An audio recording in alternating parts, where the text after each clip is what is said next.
Alors, dans le prolongement de ce qui vous a été présenté en début de matinée, on va voir maintenant comment s'organise concrètement sur le terrain l'articulation des différents acteurs autour de la personne à maintenir dans l'emploi, donc avec des exemples à la fois dans le secteur privé, d'application dans le secteur privé et dans le secteur public. Donc on va commencer avec la présentation de la cellule locale de coordination donc du Val-de-Marne, donc les fameuses cellules de coordination qui ont été abordées ce matin, les cellules de l'assurance maladie, donc avec une présentation de Madame Dramétal et de Madame Gérard. Et puis après, on enchaînera aussi sur des exemples de cas concrets mis en place donc au niveau de la mairie de Paris et de la préfecture de police de Paris. Et puis après, on aura un petit temps d'échange pour échanger sur les présentations qui vous auront été faites au cours de cette seconde partie de matinée. Je vous laisse la parole.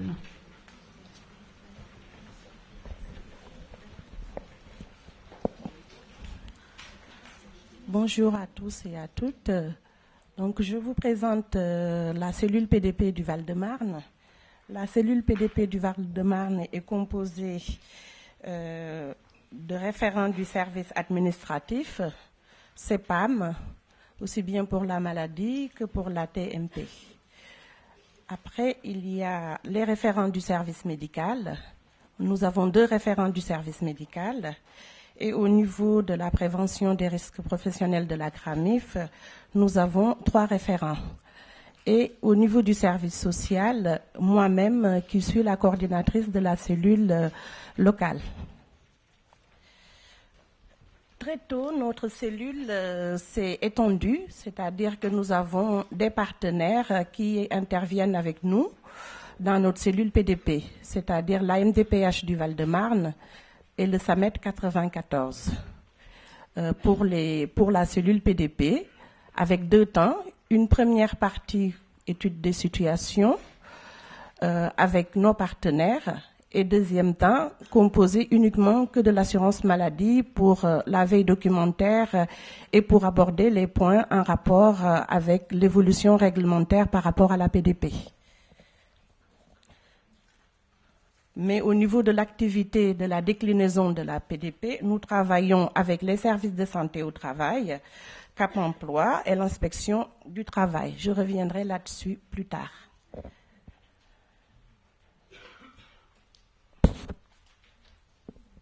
Donc la PDP repose sur la détection, comme nous l'avons déjà évoqué ce matin, le signalement et le traitement précoce des situations. C'est-à-dire que nous avons des signalements par le biais des requêtes CEPAM pour les arrêts de plus de 90 jours, les signalements du service médical, les signalements du service administratif ATMP, éventuellement des partenaires. Le service social intervient pour favoriser les actions de maintien dans l'emploi ou en emploi afin de maintenir l'assuré dans une dynamique professionnelle, aussi comme Dorian l'a évoqué ce matin, pour éviter les ruptures d'indemnisation qui peuvent être source de précarisation. Au-delà de l'implication de l'assuré et de son employeur, la réactivité, le partage des compétences et la coordination des acteurs dans la PDP sont la clé de voûte d'une prise en charge efficace et adaptée. Sur le Val-de-Marne, nous le déclinons de plusieurs façons, c'est-à-dire une prise en charge qui peut se faire de façon individuelle ou collectivement. Je reviendrai là-dessus. Donc, qui sont les acteurs de la détection précoce? C'est le service médical de l'assurance maladie, c'est le service social de la CRAMIF, les services administratifs de la CEPAM, les services de santé au travail. C'est-à-dire que le service médical détecte les situations de désinsertion professionnelle à l'occasion des contrôles, signale au service social. Le service social fait une offre à l'assuré pour une proposition de rencontre, soit lors de nos permanences, soit lors d'une visite à domicile si l'assuré ne peut pas se déplacer. Le service social, par son intervention, essaie de détecter s'il y a un risque d'inaptitude s'il y a un risque d'inaptitude avec l'échange qu'il a eu avec l'assuré, le service de santé au travail et les autres partenaires, aide l'assuré dans la constitution d'une demande de reconnaissance de travailleurs handicapés, oriente vers le SAMET. Éventuellement, en fonction des situations, le service social peut être amené à signaler les situations à la cellule PDP. Alors, donc, Catherine Gérard, donc, je suis responsable au service des risques professionnels de la CEPAM du Val-de-Marne et référente administrative au niveau de la cellule locale. Donc le service administratif va pouvoir détecter des situations à l'accueil physique et téléphonique, va pouvoir, au cours aussi des traitements des dossiers, va pouvoir faire des signalements, et aussi par le biais des enquêtes administratives dans le cas des maladies professionnelles, où il y aura possibilité de détecter des situations de désinsertion. Donc le service administratif fera un signalement à la cellule PDP pour les cas complexes ou urgents, signalera des cas au service social qui nécessitent un accompagnement et d'une manière plus globale pourra orienter et informer les assurés à l'accueil ou au téléphone qu'il y a le service social, de l'existence du service social et les dirigera vers le service social. Voilà. En ce qui concerne les services de santé au travail, par le biais de la visite de pré-reprise, le médecin du travail va pouvoir apprécier la capacité de reprendre le travail de l'assuré ou bien pourra évaluer éventuellement l'aménagement du poste et donc prendra contact avec l'employeur et pourra prendre contact également avec le médecin conseil. Ils travailleront en partenariat et voilà. Donc, voilà. Les difficultés donc, que nous rencontrons pour une action précoce ont plusieurs origines. Il y a déjà l'assuré qui va pouvoir, pour lequel il risque d'y avoir un frein psychologique par rapport à la reconnaissance de la qualité de travailleur handicapé et par rapport aussi au fait qu'il va falloir qu'il accepte sa situation actuelle, et ce qui n'est pas toujours facile. Excusez-moi, c'est la première fois que j'interviens devant autant de personnes, donc j'ai un peu de mal à trouver mes mots. Mais en tous les cas, voilà, pour l'assuré, c'est difficile à vivre, et tant qu'il n'a pas accepté comme on voyait dans le film, en fait, sa situation, on n'arrive pas à avancer. Ensuite, au niveau des difficultés, on va avoir des difficultés par rapport à la médecine du travail, en fait, parce que bien souvent, ils ne connaissent pas ou ils n'ont pas la maîtrise du dispositif. Ils ont du mal à identifier et à localiser les différents partenaires de l'assurance maladie aussi. Donc, pour eux, c'est difficile. En ce qui concerne les difficultés pour les services administratifs, ça va être la complétude des dossiers, parce que tout dossier qui va prendre un retard dans l'indemnisation va effectivement entraîner un retard pour le signalement en cellule et pour l'étude des droits de l'assuré en cellule. Ensuite, pour le service médical, il y a des difficultés parce que bien souvent, le médecin traitant et l'assuré vont souhaiter attendre, voir si le cas évolue, si la pathologie évolue et s'il y a une possibilité de reprise du métier initial. Donc bien souvent, on va arriver à la date de consolidation par rapport au médecin conseil et ça sera trop tard pour mettre en place une action de prévention. Donc voilà nos difficultés. Ceci dit, on arrive à y remédier parce qu'au niveau local, il y a eu des forums qui ont été faits envers nos divers partenaires. Nous sommes intervenus également devant une association de médecins au travail en leur expliquant le pourquoi du comment et de bien faire les signalements pour pas priver les assurés de leurs droits administratifs. Je parle toujours pour l'administratif. Donc on a pu les sensibiliser. On a des sensibilisations qui sont faites au niveau aussi des assurés et puis au niveau des médecins traitants par les visites des délégués à l'assurance maladie où on fait passer le message du dispositif de la PDP. Et puis ensuite, on fait également passer le message de la PDP vers les employeurs par le biais des matinées employeurs, en leur expliquant quoi concerne le dispositif, comment ça fonctionne, qui contacter, etc. Donc on essaye de faire bouger, de faire connaître ce dispositif-là. Voilà. Pour le service social, la difficulté de mise en place d'un accompagnement précoce est liée à la situation de l'assuré. Souvent, ce sont des assurés qui sont en soins. Des fois, ce sont des pathologies avec un traitement lourd, invalidant. Des fois, ce sont des assurés qui sont traumatisés par l'accident de travail ou la maladie professionnelle. Des fois, tout simplement, la situation administrative qui peut être liée par le non-paiement des indemnités journalières, ce qui fait que l'assistante de service social de la CRAMIF est amenée dans un premier temps à mobiliser d'abord l'assuré par le biais d'information, expliquer, le soutenir également pour pouvoir désamorcer la problématique administrative, pour pouvoir entamer le travail des PDP. Ce qui fait que des fois on perd du temps, mais tout le travail qui est mis en place est nécessaire pour pouvoir travailler la PDP. Donc l'intérêt d'une action locale coordonnée, c'est une offre de services plus adaptée aux situations rencontrées. Sur le Val-de-Marne, comme dans tous les départements, nous avons une offre de services qui se fait de façon collective, c'est-à-dire une information collective de tous les assurés en arrêt de travail au-delà de 90 jours. Sur le Val-de-Marne, à la suite de ces informations collectives, nous recensons les assurés avec risque d'inaptitude qu'on convie à des ateliers PDP. Ces ateliers PDP réunissent tous les partenaires qu'on retrouve dans la cellule PDP, mais aussi un service de santé au travail présent dans la salle d'ailleurs, et l'inspection du travail, ainsi que les partenaires classiques. Ce sont des petits ateliers où on met 4 assurés autour de la table avec les partenaires, avec un temps de rotation de 30 minutes à chaque fois.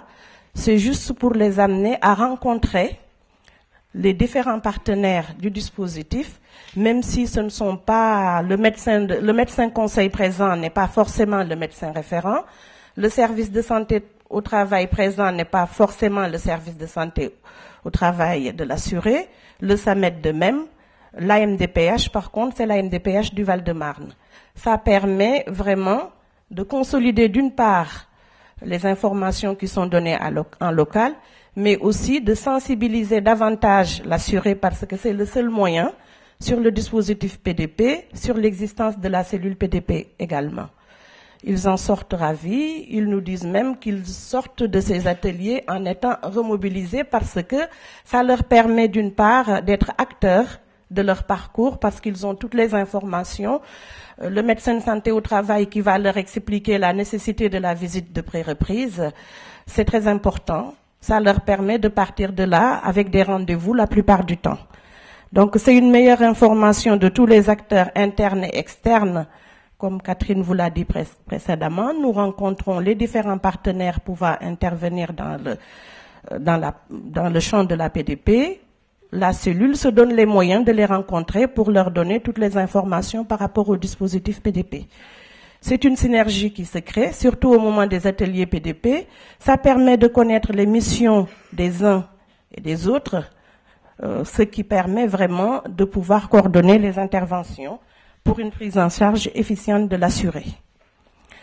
Pour illustrer tous ces propos, nous allons vous parler d'une situation que nous avons évoquée en cellule PDP.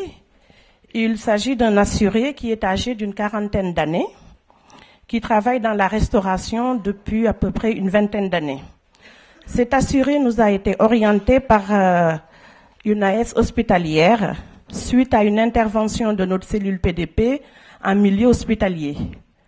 Donc, cet assuré, l'assistante sociale de l'hôpital a compris le message, a compris le dispositif, nous a donc orienté cet assuré. Cet assuré souffre d'une affection longue durée qui est invalidante. Donc, il y a cette assistante sociale accompagné l'assuré dans le cadre de la visite de pré-reprise.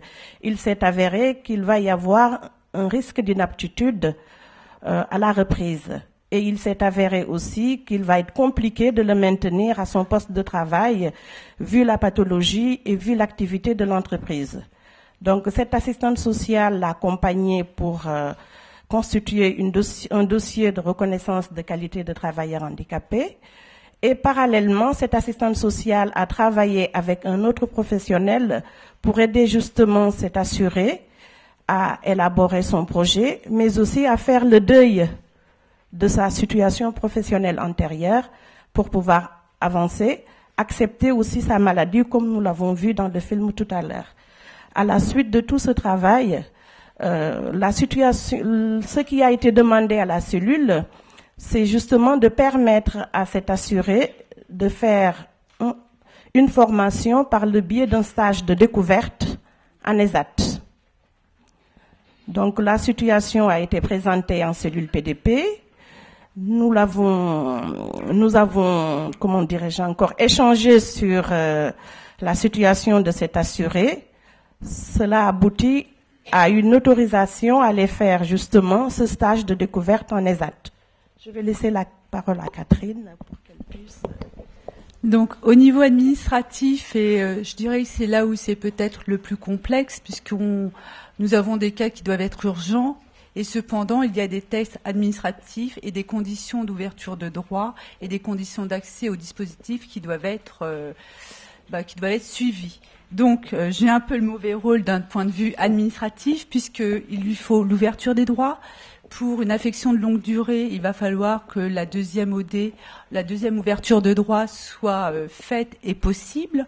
Il va falloir que ce stage soit fait dans la limite de l'arrêt de travail, puisqu'en fait, au niveau de la CEPAM, on va demander le maintien des indemnités journalières. Donc c'est pour ça qu'il faut que ça soit précoce.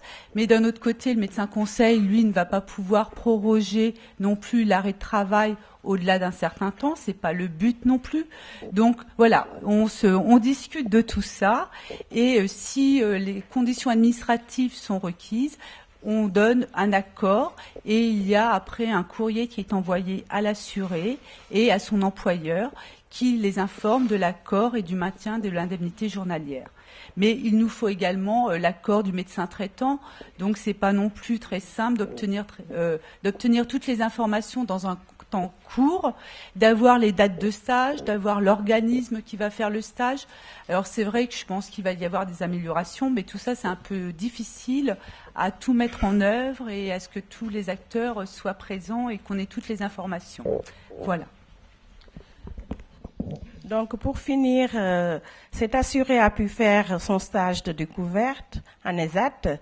Nous avons reçu par derrière, dans un deuxième temps à la cellule, le rapport de stage. Pourquoi nous avons reçu ce rapport de stage? Parce que la MDPH est présente dans notre cellule. Ça permet à la MDPH de pouvoir s'en saisir et de pouvoir justement se positionner par rapport à la demande d'entrée en ESAT. Donc voilà, et la MDPH, à la suite de cette deuxième réunion de cellule par rapport au rapport de stage que nous avons reçu, qui était favorable justement pour l'assuré, la MDPH s'est saisie du dossier pour pouvoir traiter l'entrée en ESAT, mais également dans le cadre de la prestation de compensation du handicap, les demandes annexes par rapport aux aides techniques qui seront mises en place par la MDPH. Je vous remercie de votre attention. Les échanges, on les fera après l'intervention de chacun. Donc là, on a pu voir un peu l'illustration justement concrètement de ces cellules de coordination donc sur le terrain. Merci. Et donc là, Madame Poglio et Monsieur Redley, donc de la mission insertion de la préfecture de police de Paris, vont aussi nous présenter le dispositif qui se met en place, qui s'est mis en place donc au sein de ces structures. Bonjour à tous. Parce que la fonction publique se doit d'être exemplaire, je vais vous présenter la mise en œuvre de la politique du handicap à la préfecture de police. Alors, la mission insertion professionnelle a donc été mise en place à la préfecture de police en novembre 2004. D'une part, dans le cadre de l'installation du réseau national des correspondants handicap du ministère de l'Intérieur, Donc, j'ai été désignée correspondante handicap pour le secrétariat général de l'administration de la police à Paris, ce qui représente également les départements donc 75, 92, 93, 94, et également chargée de la mission insertion professionnelle, parce que la préfecture de police a la spécificité de représenter tant la fonction publique de l'État que la fonction publique territoriale. Donc la fonction publique de l'État, bien sûr, ce sont l'ensemble des agents de la police nationale, et la fonction publique territoriale, puisqu'il y a une catégorie de personnel qui relève du statut des administrations territoriales, statut des administrations parisiennes, excusez-moi. Voilà. Alors, la mise en œuvre de cette mission a d'abord consisté en un repérage donc géographique, de savoir où se situer sur les nombreux services de la préfecture de police, à savoir qu'il y en a plus de 150 sites. Les personnels bénéficiaires de l'obligation d'emploi, déjà en poste, pour ensuite mener des entretiens individuels avec eux, d'une part pour faire connaissance, d'autre part pour faire un point sur leur situation, et ensuite pour les orienter vers les médecins de prévention, puisque, comme vous le savez, dans le cadre de la loi du 11 février 2005, ce sont les médecins de prévention qui sont habilités à préconiser, à délivrer des préconisations. Alors ensuite, toujours dans le cadre de la mise en place de cette mission, donc il a fallu procéder aux premiers aménagements de postes de travail. Et puis un autre point pas négligeable qui consistait en une recherche de financement pour bien sûr pouvoir déployer toutes ces actions. Alors, la première étape va s'étaler de l'année 2005 à l'année 2007, que j'appellerais expérimentation, initiation. Donc nous avons défini des priorités d'action, à savoir la mise en œuvre des aménagements de postes pour nos personnels non-voyants ou déficients visuels. Ils étaient nombreux à travailler notamment au standard téléphonique de la préfecture de police. Et à cette occasion, au moment de faire un point professionnel avec eux, nous leur avons donné la possibilité, s'ils le souhaitaient, éventuellement de redéfinir un projet de carrière et d'évolution, et pourquoi pas aussi de changer de service. En 2007, pour achever cette phase expérimentation, nous avons organisé une demi-journée de sensibilisation et d'information justement sur qu'est-ce que l'insertion professionnelle d'une personne en situation de handicap. Cette journée d'information a été ouverte par le préfet secrétaire général de l'administration. Nous avions invité des partenaires extérieurs.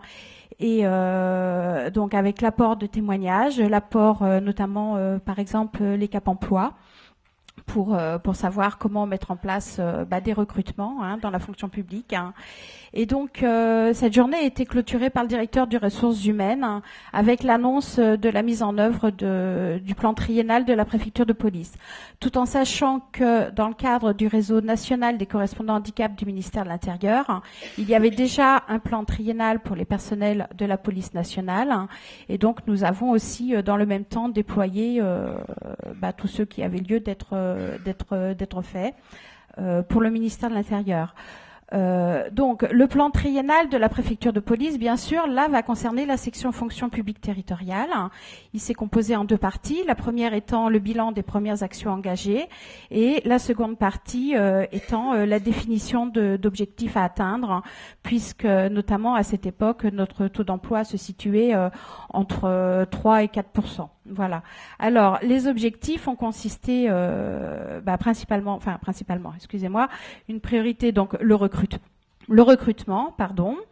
Ensuite, se professionnaliser au niveau de l'accueil et de l'insertion donc des personnes nouvellement recrutées, la mise en place de projets de vie professionnelle et notamment la définition d'objectifs de carrière, avec bien sûr à l'appui la définition de plans de formation, et puis aussi à ne pas négliger tout ce qui concernait les questions d'accessibilité dans les locaux de l'employeur.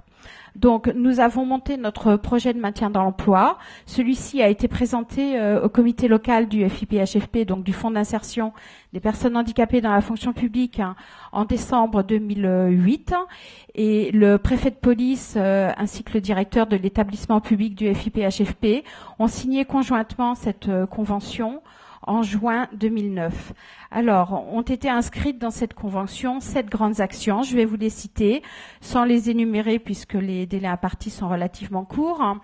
Optimisation de la stratégie du handicap, maintien dans l'emploi par le biais du reclassement professionnel, développement des offres de formation, développement des recrutements, stratégie de communication et accessibilité dans les locaux de l'employeur.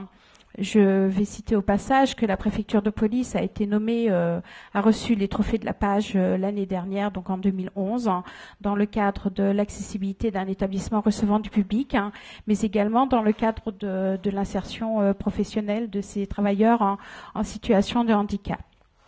Alors, dans le cadre de la mise en œuvre de cette mission, il a également fallu mettre en place tout un réseau de référents handicap. Je profite pour les saluer au passage, car je sais qu'il y en a quelques-uns qui sont dans la salle. Et je souhaite tout particulièrement leur tirer mon chapeau, to hand in cape, qui signifie handicap, mettre la main au chapeau. Voilà, pour les remercier, parce que les référents handicap, ils ont un rôle qui est très important, mais qui est également très difficile à mener, puisque déjà cette mission, elle vient s'inscrire en plus de leur prérogative de travail. C'est la raison pour laquelle l'année dernière, nous avons souhaité officialiser une lettre de mission venant leur définir un crédit temps horaire et puis tout ce dont ils peuvent avoir besoin pour s'appuyer dans l'accompagnement des personnes en situation de handicap. Alors nous avons également, donc pour ce qui concerne notre réseau de partenaires internes, nous avons également bien sûr les médecins de prévention. Donc au service de santé à la direction des ressources humaines, là où est installée la mission handicap, nous avons 2 services de médecine de prévention, donc la prévention État pour la police nationale et la prévention territoriale pour les personnels ville de Paris. Nous sommes à côté et donc nous ne manquons pas de faire des va-et-vient entre nos bureaux respectifs pour se concerter, notamment lorsqu'il s'agit d'étudier les problématiques pour les aménagements de postes, que ce soit en aide technique ou en aide humaine.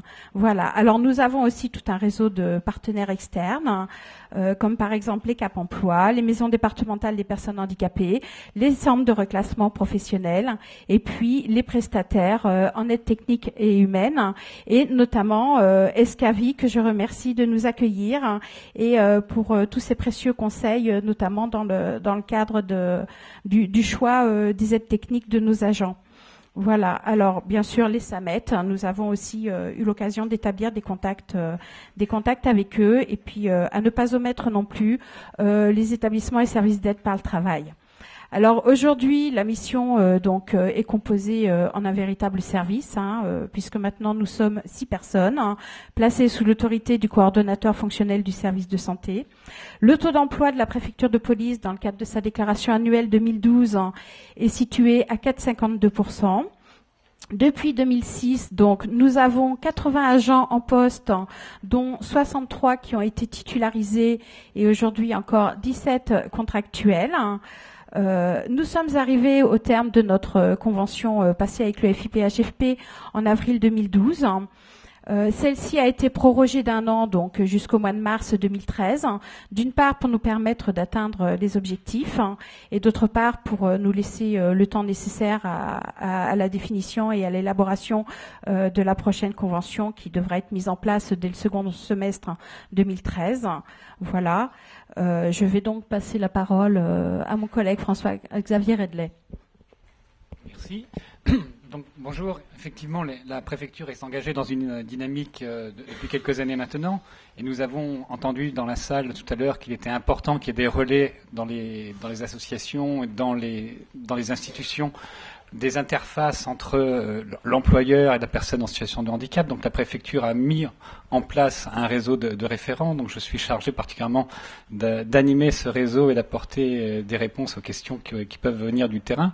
Donc les référents handicap sont des personnels qui exercent souvent des fonctions parallèles, qui sont à la fois chargés de travaux de leur fiche de poste classique, un policier ou un agent administratif, mais qui ont accepté de pouvoir servir d'intermédiaire entre leurs collègues handicapés ou en situation de handicap, que ce soit un handicap temporaire ou dont la durée pourrait être plus longue, et l'administration ou les tiers.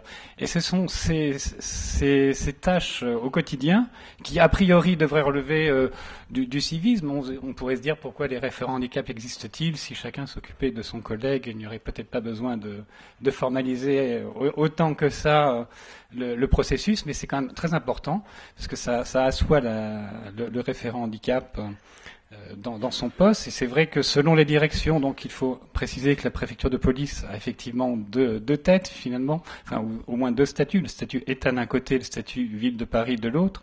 Et donc cette organisation se retrouve dans les différentes directions. Donc vous avez des directions actives et des directions de la Ville de Paris, direction administrative.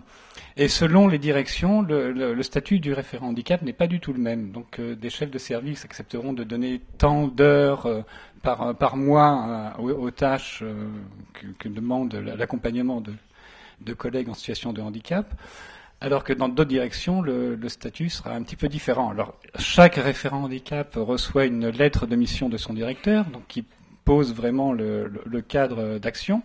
Mais après, il y a effectivement des ajustements. On peut aussi noter que certaines directions ont dans leurs effectifs plus de personnel en situation de handicap que d'autres. Et le travail des référents handicap nous permet de collaborer avec les médecins de prévention dont nous avons parlé tout à l'heure, mais également d'interroger la médecine de statutaire et de contrôle, qui est donc une autre composante du service de santé. Donc c'est ce service de médecine statutaire et de contrôle qui peut déclarer l'aptitude ou l'inaptitude, qui reçoit des personnels à suite d'accident pour une reprise ou pas. Et donc, il est très important pour nous d'avoir des partenariats plus ou moins fluides, si je puis dire, en respectant le secret médical ou le secret professionnel qui s'impose. Nous pouvons également signaler au sujet du secret médical et professionnel que nous sommes aussi en lien étroit avec le bureau de l'accompagnement social, donc où il y a des assistantes de services sociaux qui travaillent aussi au quotidien, de façon individuelle ou collective, auprès des personnels. Et toutes ces informations que nous collectons sont traitées un petit peu différemment selon le statut de l'agent, qu'il soit ressortissant, si je puis dire, de l'État ou de la ville.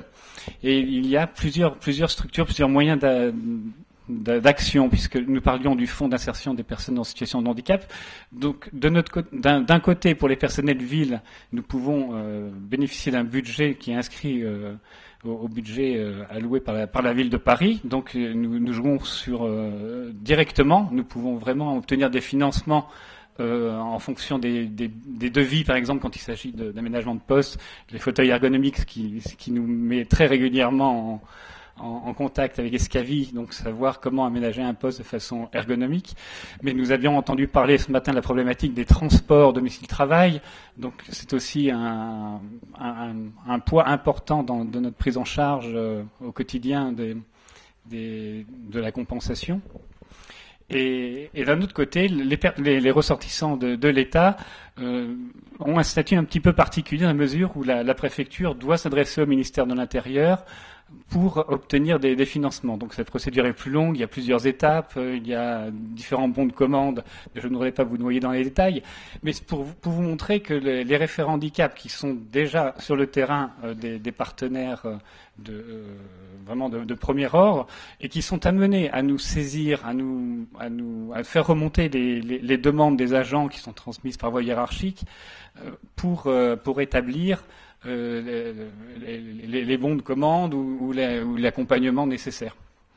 Donc la préfecture s'est engagée dans cet ordre-là en vraiment favorisant le réseau des référents handicap, mais il y a également des formations, des sensibilisations auprès des personnels, tant en situation de handicap que pour les personnels valides qui sont amenés à accueillir de nouveaux collègues qui sont en situation de handicap.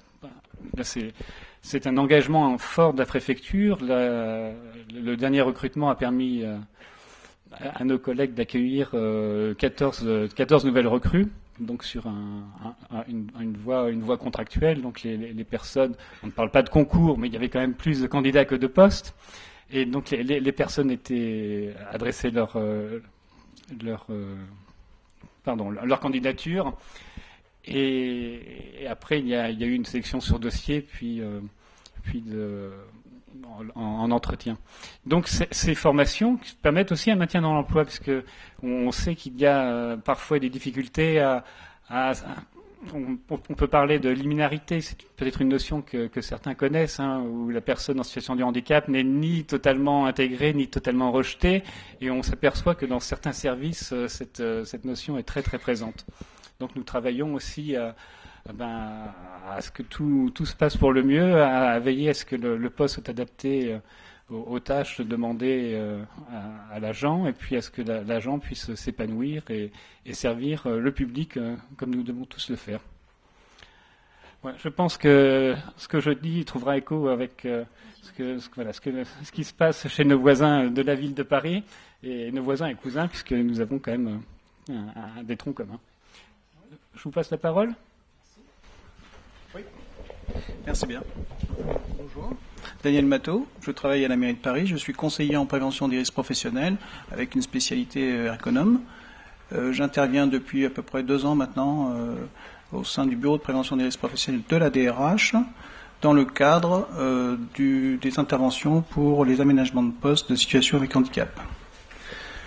Alors, je vous ai préparé quelques slides. Je vais essayer de vous présenter, d'une part, le contexte un petit peu de la ville de Paris de façon assez générale, de manière à ce que vous puissiez avoir quelques repères. Et ensuite, j'essaierai de zoomer un peu plus sur ce que nous, on a mis en place, justement pour faciliter un petit peu la prise en charge des demandes d'aménagement. Bien entendu, ce ne sera pas le reflet de tout ce qui a pu être fait à la ville et qui continue à être fait. Voilà. Alors la ville de Paris, c'est un ensemble assez volumineux en nombre de directions. Actuellement, la nouveauté, c'est qu'elles sont regroupées sous 4 pôles. Ces 4 pôles regroupent des directions au nombre de 23. Je compterai les cases VP avec. Ces directions concentrent l'ensemble des effectifs, majoritairement. Donc on trouvera là les situations de handicap et de maintien dans l'emploi. Elles ont aussi comme particularité d'avoir aussi des niveaux de décision importants et aussi des acteurs locaux qui interviennent sur la définition du travail, sur le recrutement, etc. Alors ensuite, ce qu'il faut savoir, c'est qu'il y a la politique handicap, maintien de l'emploi, elle est quand même centralisée au niveau de la DRH et elle est mise en œuvre et coordonnée par la mission handicap et reconversion. Mais elle trouve au sein de chaque direction des acteurs qui surtout élaborent leurs besoins en lien avec cette politique et ensuite décident de mettre en œuvre. Donc j'aurai toujours un petit parallèle avec le handicap et le maintien dans l'emploi parce que moi j'agis plus sur situation de travail avec handicap. Mais il y a quand même des parallèles. Ensuite, alors ce qu'il faut noter, c'est qu'il y a une grande variabilité, il y a beaucoup de grande variabilité d'effectifs au sein des directions. Donc en gros, pour nous, c'est un peu des entités, chaque entité est spécifique, avec différentes missions, différents métiers. On peut compter près de 330 métiers à la ville de Paris. Ça vous donne un peu l'éventail des situations qu'on peut avoir. Ensuite, on a au niveau, je dirais, quand on met en œuvre des actions, ça complexifie énormément la coordination. Je vais vous présenter le slide suivant, que je vais passer rapidement, et j'y reviendrai. Oui, parce que en fait, j'ai changé.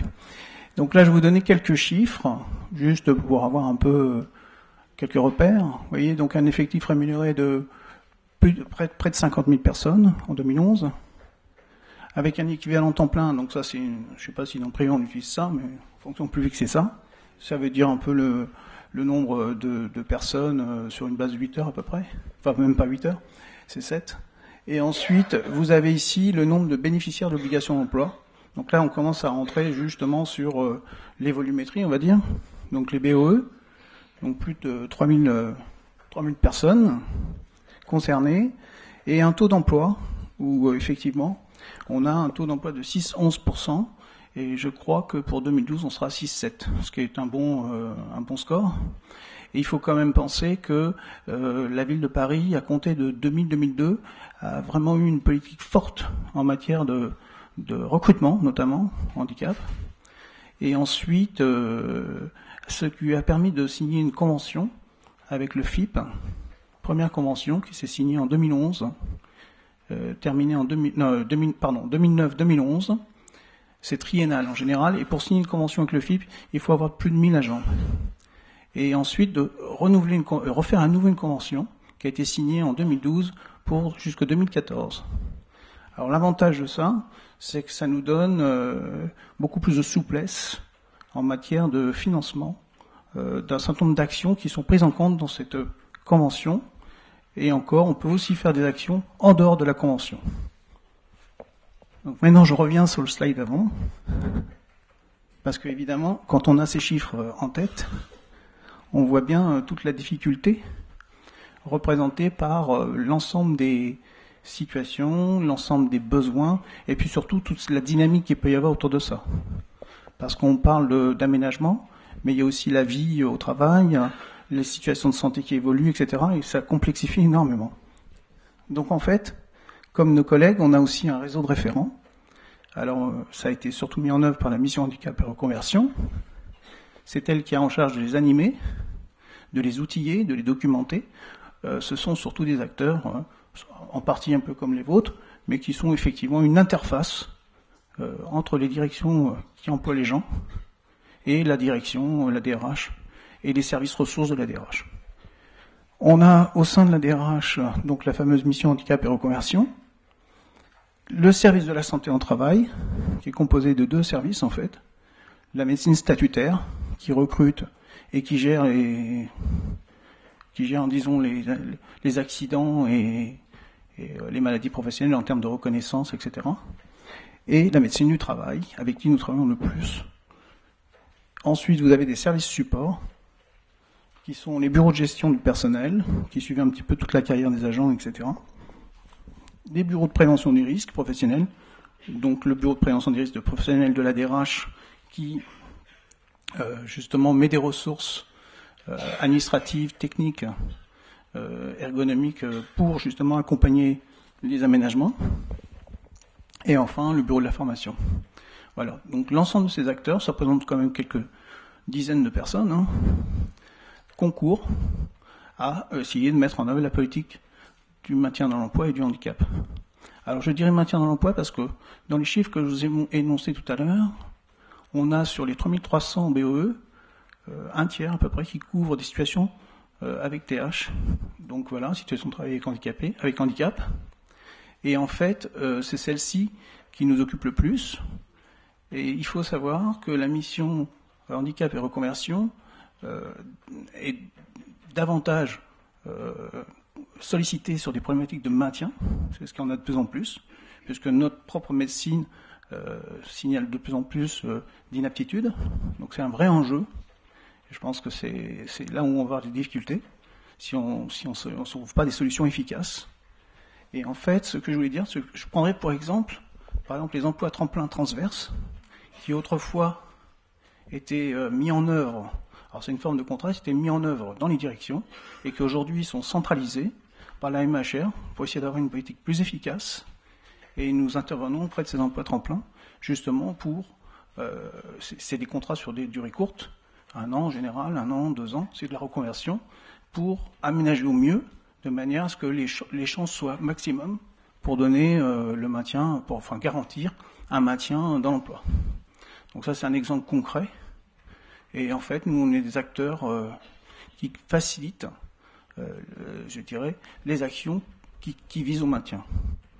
Alors ensuite, je vais vous présenter le dernier slide. Je ne sais pas combien de temps il me reste. Beaucoup, pas beaucoup. 5 minutes, pas beaucoup. Bon, 3 minutes. Alors le dernier. Alors là, en fait, bon, c'est pas évident parce que j'avais plein de choses à dire, mais c'est pas évident de les articuler.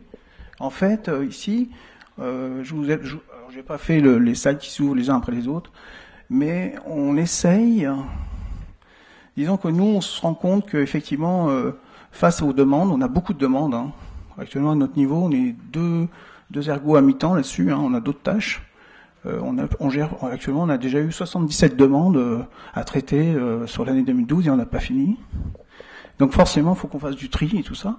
C'est pas évident. Faut qu'on aide les services qui nous envoient les demandes à prioriser, à nous donner des éléments qui nous aident à prioriser. Et on s'interroge même sur le lieu où il faut mettre où on est en train de se demander à quel moment on va faire remonter l'analyse. On pense qu'elle est trop tardive à notre niveau. Et donc, en fait, on suit un processus, enfin, en tout cas une démarche, puisqu'on est quand même ergonome, donc on essaye d'être un peu ergonome quand même. Donc, on suit une démarche qui, quand même, met la personne concernée au centre. On valide rien sans son accord. On implique sa hiérarchie. On est quand même en milieu professionnel. Et en plus, il y a des impacts forts avec les collectifs. En plus, nous, on a de plus en plus de gens qui travaillent pas seuls dans les bureaux. On a une politique un peu dur au niveau des locaux, ça coûte cher à Paris.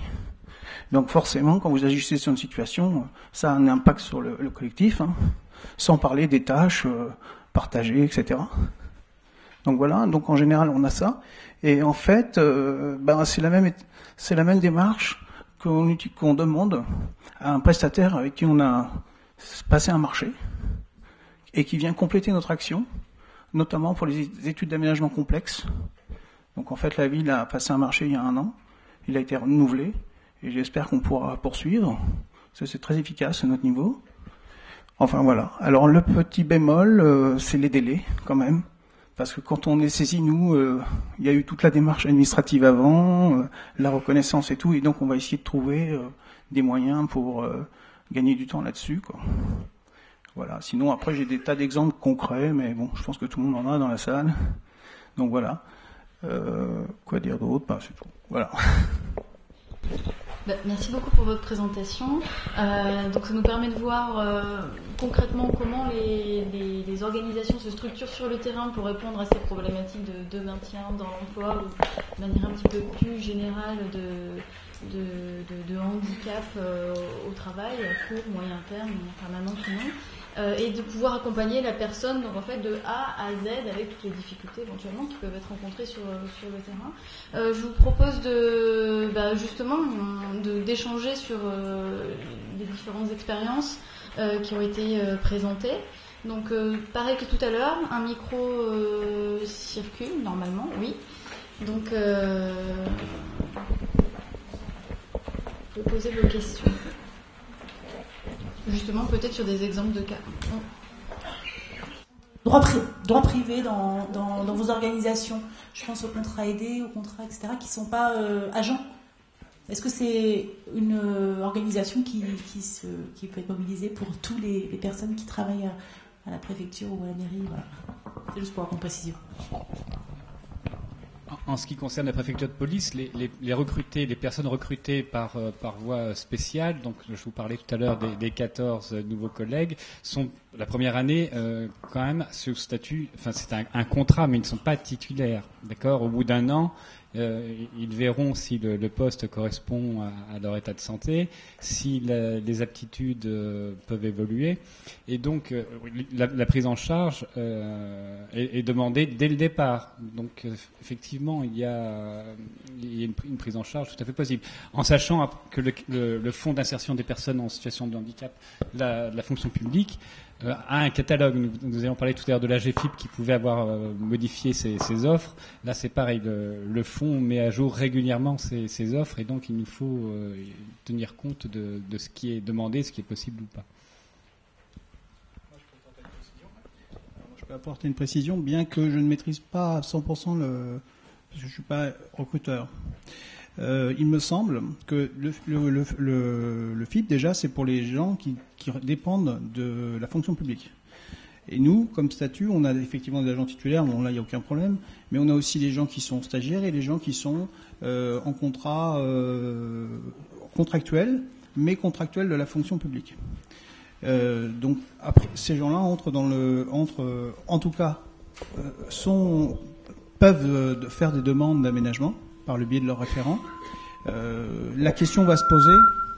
La question va se poser du point de vue de la prise en charge. C'est-à-dire que vous faites pas probablement état des gens qu'on appelle des vacataires et pour lesquels on n'intervient pas nous, parce que ce sont des gens qui sont à contrat à durée déterminée et qui relèvent du régime général. Donc en fait, moi à ma connaissance, nous n'avons pas d'intervention d'aménagement de poste pour des vacataires. Nous, les 58 000 ou 59 000 agents que je vous ai présentés, c'est des titulaires et des contractuels, mais de la fonction publique. Parce que sinon, ça élève le chiffre, on monte à 80 000, si on compte les vacataires. Tout à fait. Alors, d'abord, ce qu'il faut savoir, c'est qu'il y a 2 voies d'accès à la fonction publique. La première étant celle du droit commun, la voie des concours. Toute personne qui souhaite rentrer dans la fonction publique peut s'inscrire à un concours. Les personnes qui ont une reconnaissance en qualité de travailleur handicapé, s'ils le souhaitent, ils peuvent en plus demander des aménagements d'épreuves pour passer ce concours. Voilà. Et donc l'autre voie d'accès est celle, la voie contractuelle. Donc la voie contractuelle, c'est un recrutement donc sur un contrat d'1 année. Ce recrutement, donc il y a d'abord à la préfecture de police, ça se passe comme ça. Nous effectuons d'abord une présélection sur dossier des candidatures qui nous sont adressées. On retient un certain nombre de candidats en fonction du nombre de postes que nous offrons à pourvoir. Et ensuite, il y a une audition. Dès lors que nous connaissons les personnes que nous souhaitons recruter, nous les invitons à aller passer une visite d'aptitude auprès de notre service de médecine de contrôle et d'aptitude. C'est un service spécifique, particulier à la préfecture de police, parce qu'il faut savoir, c'est que tout fonctionnaire de police, pour pouvoir exercer ses fonctions, doit être à 100% de ses capacités. Donc, c'est aussi là toute la problématique du corps de métier, et notamment à la préfecture de police et au ministère de l'Intérieur, pour répondre à son obligation d'emploi, puisque pour être fonctionnaire de police, comme je vous disais, il faut être à 100% de ses capacités. Et puis ensuite, pour conclure sur votre question par rapport aux aides de la GFIP ou le FIPHFP. En fait, le FIPHFP a été mis en place dans le cadre de la loi du 11 février 2005. Il est tout simplement l'homologue à la GFIP pour le secteur de la fonction publique. Et donc, l'objectif... d'une part, il récolte les contributions des administrations qui ne répondent pas encore à l'obligation des 6% d'emploi de bénéficiaires de l'obligation. Et puis, d'autre part, il vise aussi à accompagner et à encourager les administrations qui mettent en place à leur niveau une politique du handicap comme celle que je vous ai exposée.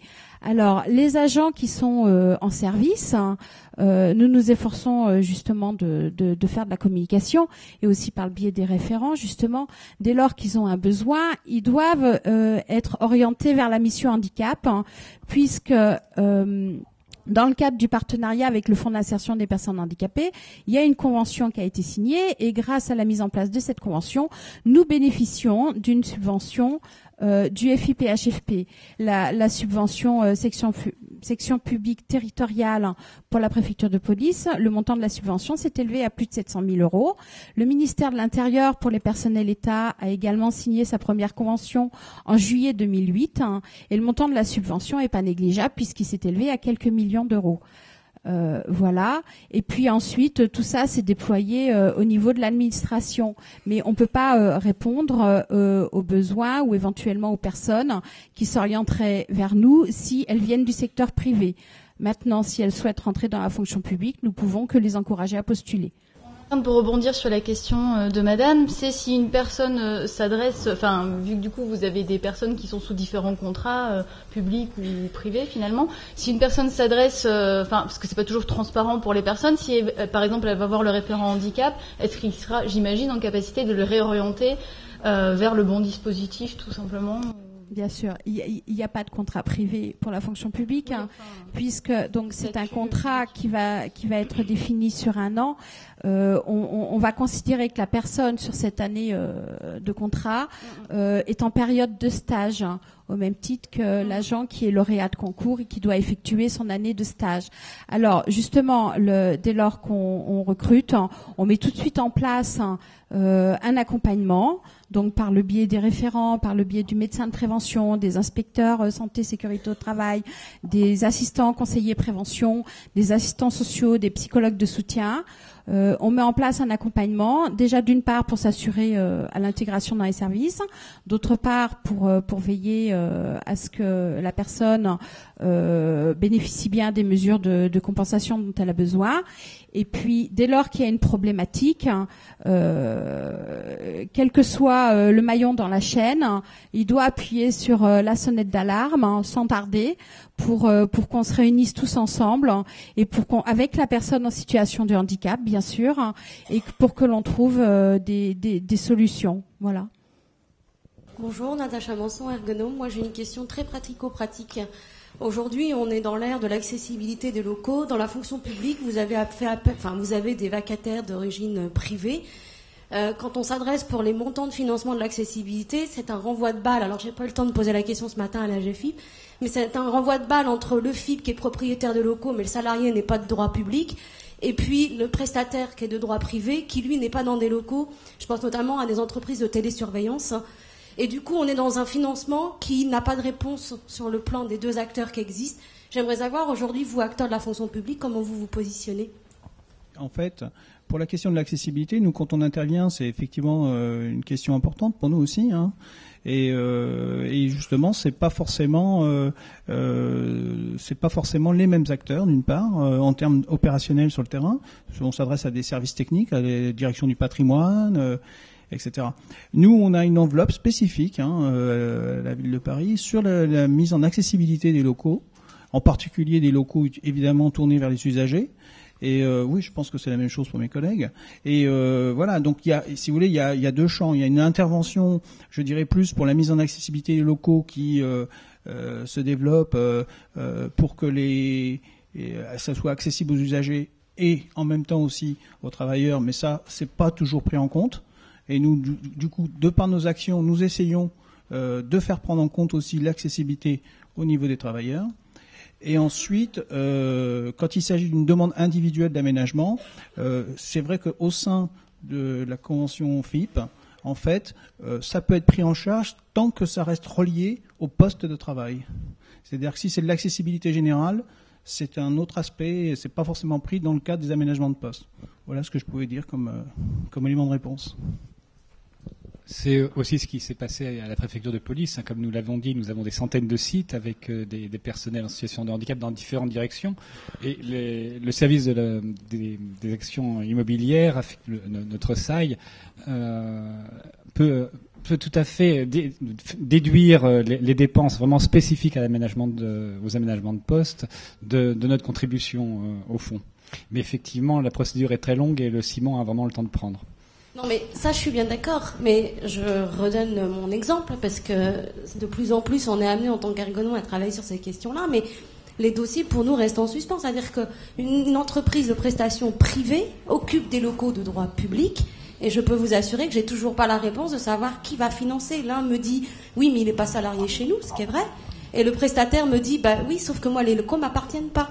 Alors, je vous demande pas une réponse aujourd'hui parce que je sais qu'elle n'existe pas pour autant. Mais j'aimerais savoir si vous avez des réflexions là-dessus en interne. C'est-à-dire, est-ce que ça se discute? Est-ce que au quotidien, dans vos aménagements de poste, c'est des choses qu'on vous pose? Parce que, en tout cas, moi, dans mon quotidien, c'est souvent quelque chose auquel je suis confrontée.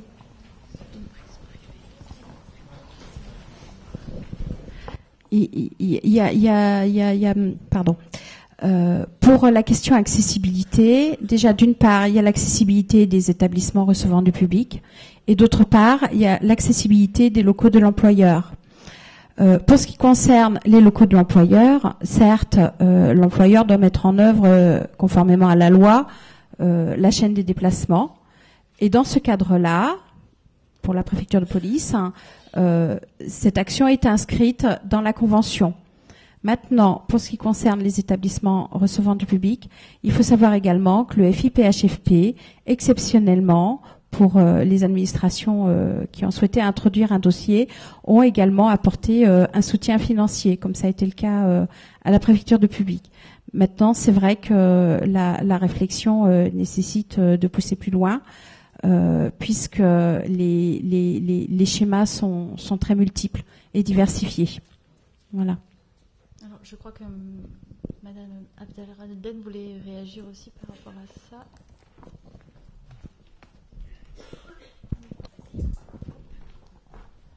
Ça va encore être Madame Chalouin, parce que Madame Abderrahmane a eu une question, je crois d'ailleurs, pour l'audience. Là, moi, je prends ma casquette d'inspecteur du travail. J'ai pas de. Faudrait vérifier la réponse que je vais commencer de donner, mais je pense que dans le cas d'une entreprise privée qui effectivement est hébergée dans des locaux publics, ce qui prime, c'est les locaux publics. Enfin, c'est le bailleur ou l'hébergeur ou voilà.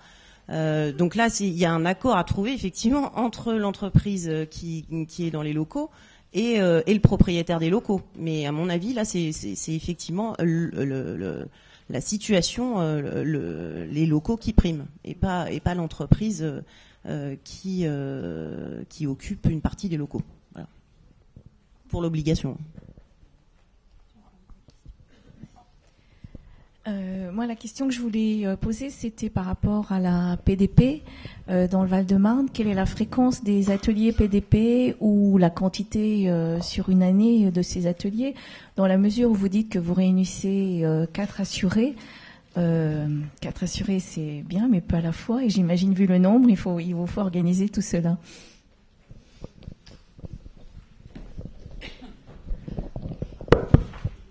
Quand je parle de 4 assurés, c'est 4 assurés autour d'une table. Sinon, les ateliers PDP, c'est à une fréquence tous les 2 mois. C'est-à-dire qu'il faudrait d'abord qu'il y ait une information à local.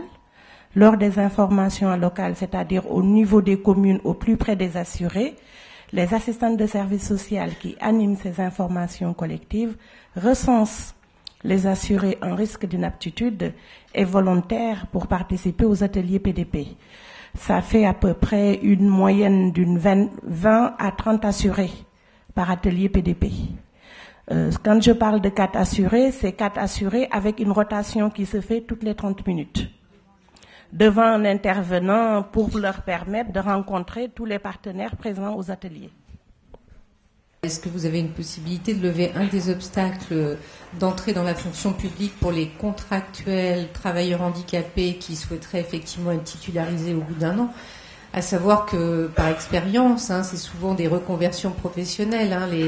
On est sur des salariés qui sont au milieu de vie, au milieu de vie professionnelle. Et quand il s'agit de passer du statut de contractuel à titulaire, on leur propose un salaire qui en général dégringole et qui fait que c'est un vrai frein à la titularisation pour les travailleurs en situation de handicap et reconnus, et pourtant attirés dans la fonction publique par l'attractivité d'une titularisation, mais avec un vrai coup près au moment de la titularisation.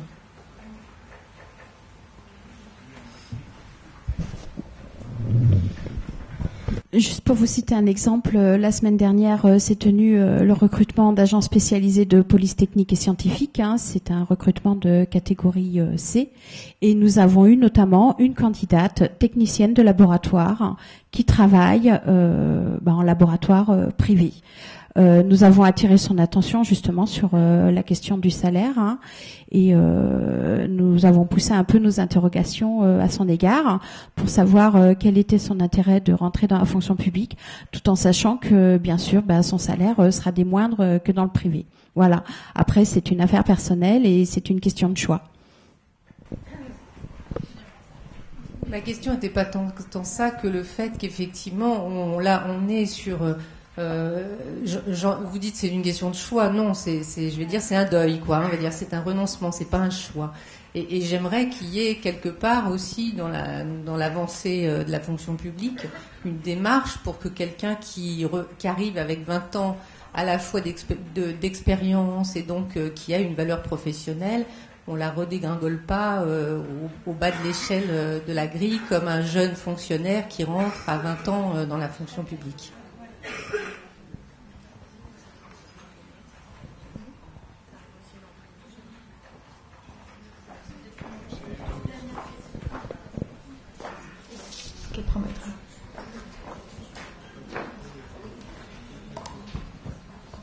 Oui, je voulais juste rebondir sur ce qui vient d'être dit.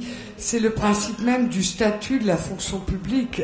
Quelqu'un qui a fait sa carrière 20 ans dans le privé, qui veut accéder à la fonction publique, valide ou porteur d'un handicap, la problématique de la dégringolade, elle est la même pour tout le monde. Donc c'est un choix, comme a dit Madame.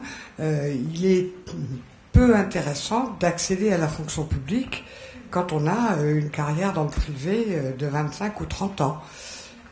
C'est la règle du jeu.